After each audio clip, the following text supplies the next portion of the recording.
Dexter Lawrence has officially requested a trade from the New York Giants, and on today's show, we're going to go over the top destinations and some trade ideas for Sexy Dexy. Before we do that, though, I want to hear from all the real ones in the comments section. If you were the one making the call for the Giants, what would you do with Dexter Lawrence? Would you trade him or would you extend him? Let me know.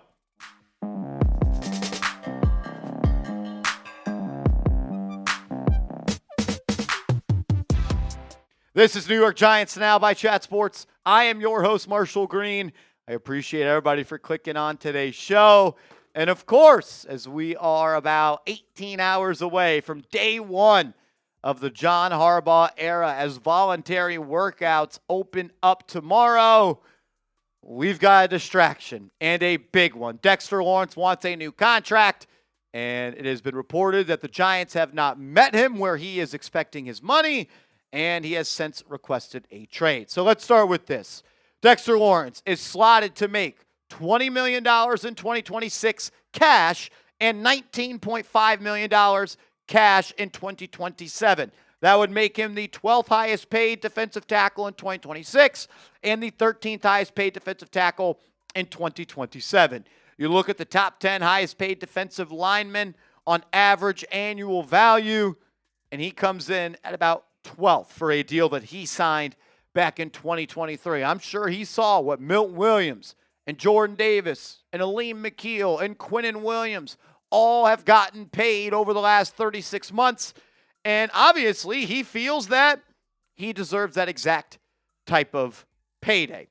In the spring of 2023, Dexter Lawrence signed a 4-year, $87 million contract with the New York Giants, including $22 million in signing bonus, $60 million guaranteed, and an average annual value of $21.8 million. In 2026, Dexter Lawrence will earn a base salary of $18.5 million with a workout bonus of $500,000 while carrying a cap hit of $26.9 million.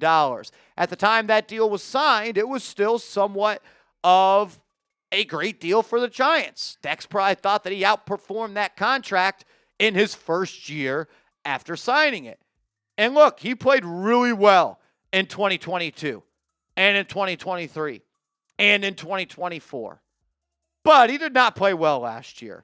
And I don't even want to say he didn't play well for his standards. Like, I didn't think Dexter Lawrence was that impactful of a football player this past year. And one of the main reasons he probably wants to get paid and get a new deal is because there is technically no more guaranteed money on his deal. But after you just put up a half a sack season, you haven't had a full sack in more than 22 games, your pressures per game was low. Like, to not show up on day one of John Harbaugh and demand a contract after your worst season in the NFL and now demand a trade, you are a bold, bold man, Dexter Lawrence. One thing about the Giants is they don't have much money left this year, and that's what they want you to believe, which is the salary cap propaganda of the New York Giants want you to believe. I've said it once, I've said it twice, I've said it 1,000 times. The salary cap is fake. Don't believe anything the Giants say if they don't have money, because they have plenty of money. They have nearly $258 million in cap space in 2028, 16th most in the NFL. They've got money in 2027 that they could use. And if you were to extend Dexter Lawrence, you could technically lower his cap hit this year, create more money this year, and then eat into 2027 and 2028 to keep him on this team. Absolutely something I think they should be looking into is a contract extension for Dexter Lawrence. And I think right now it truly is 50-50 of whether they do extend the 28-year-old nose tackle or they go and trade him and try to get a haul back, which I think would be draft pick focused. But if you don't have Dexter Lawrence, you have arguably the worst defensive tackle room in the National Football League. And I could argue that you already had the worst defensive tackle room in the NFL with Dexter Lawrence on this team. Like Roy Robertson-Harris, Darius Alexander, who I'm hoping has a big year too, Elijah Chapman, Sam Roberts. Like, you got a bunch of Jags, just guys, just a bunch of guys in that room. And there have been a lot of moments over the last 3 years where Dexter Lawrence has made a big-time impact. Shout out to Warren Sharp, says, Dexter Lawrence's impact the last 3 years off the field. When he wasn't on the field, the Giants gave up the most yards per attempt. I'm guessing that's rushing in the National Football League. They had the second worst pressure rate, the second worst pass defense success, the third worst EPA per pass, and the third worst sack rate. When he was on the field, they had the number 8 pass success, number 8 sack rate, top 10 in EPA per pass, top 13 in yards per YPA yards per attempt, I'm guessing, rushing, and number 15 pressure rate.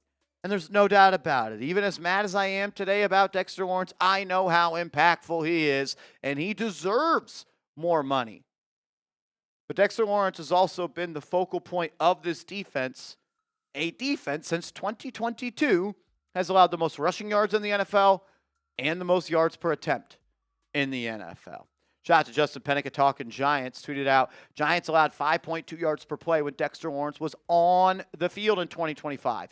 They allowed 6.7 yards per play when he was off of it. So a major difference, a yard and a half difference.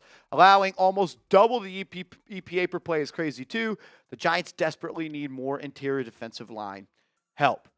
And that's why even if you do extend Dexter Lawrence, you still need to go out and make more moves.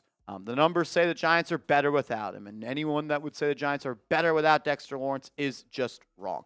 And Dexter Lawrence is still a good football player, and that is why I believe the Giants are going to trade him and not give him that contract extension. You should be looking at the calling that the Mozzie Smith deal is funny. The Quinnon Williams trade that landed Williams in Dallas, where the Jets got back a first-round pick in 2027, a second-round pick in 2026, and Mozzie Smith, a defensive tackle, who was a first-round pick. When you compare the last 4 seasons of Dexter Lawrence versus Quinnon Williams, they're comparable.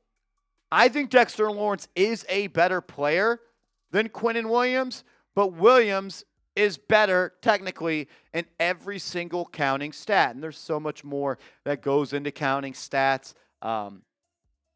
Ryan Dunleavy is reporting that an NFL source has told him that the Giants should be looking for the package via the trade package, a similar comp that Quinnon Williams netted for the Jets because, quote, he's a better player. So it starts there. So I honestly do believe that the Giants wouldn't make a deal unless they were getting back a first-round pick.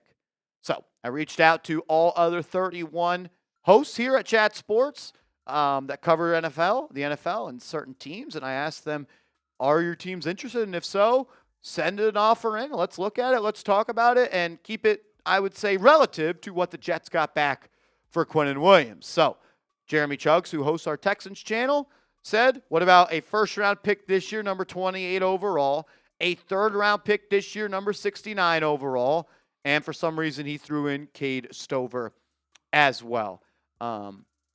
I don't think that this is the worst deal that you could get for Quinnon Williams, Dexter Lawrence, but this isn't something that I'm absolutely jumping at to go and get. I would like to keep it close to a first-round pick, a second-round pick, and someone that was once a premium investment like Mozzie Smith was. Patrick Seatman, who covers the Minnesota Vikings, sent in a trade where number 18 overall and number 82 overall. A little bit higher of a pick in round 1 relative to that Texans trade, but a little bit lower of a pick in round 3.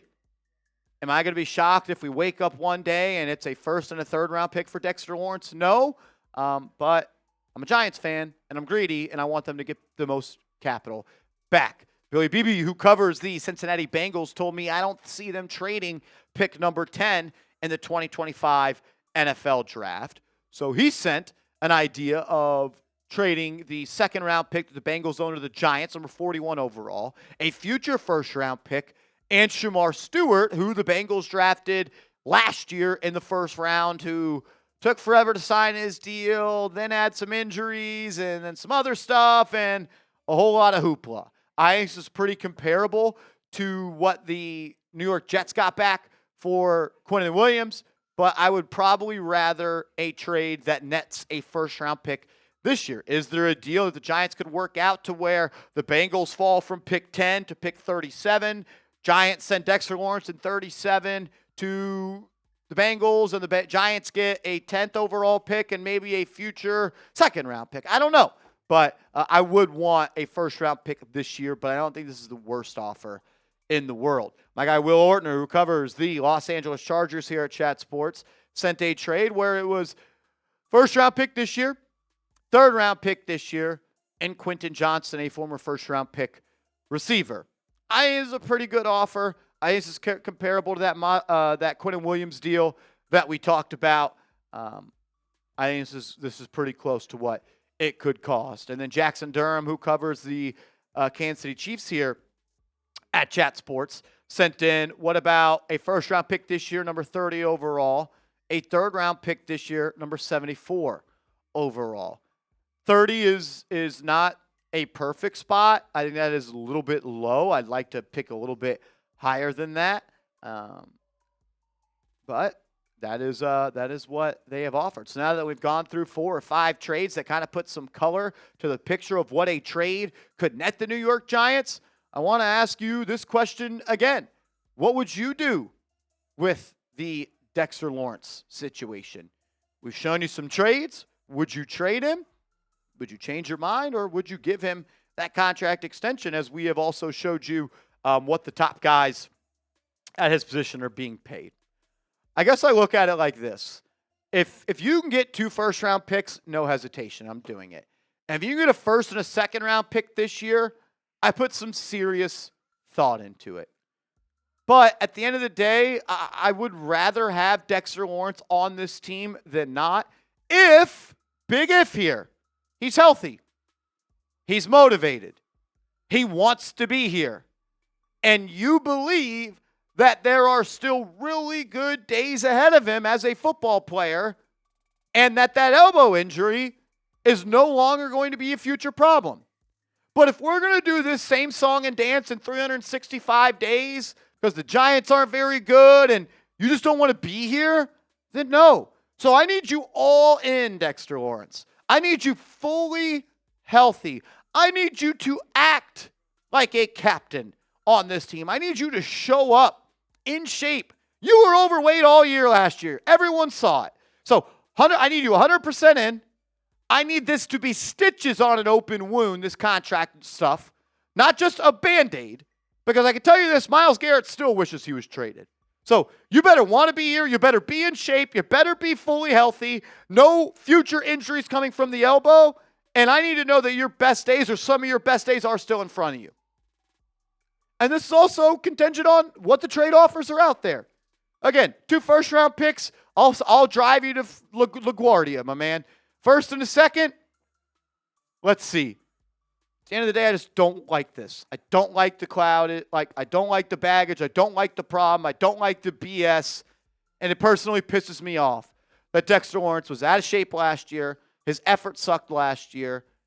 And now he thinks he's going to strong-arm the New York Giants into a contract in year 1 of John Harbaugh and not show up on day 1 of the John Harbaugh era. That doesn't sit right with me at all. It doesn't. It doesn't at all. Make sure you are following me on social media. If we get any more updates on Dexter Lawrence, first place you'll hear about it is on my Twitter and Instagram. So give me a follow at @MarshallGreen_.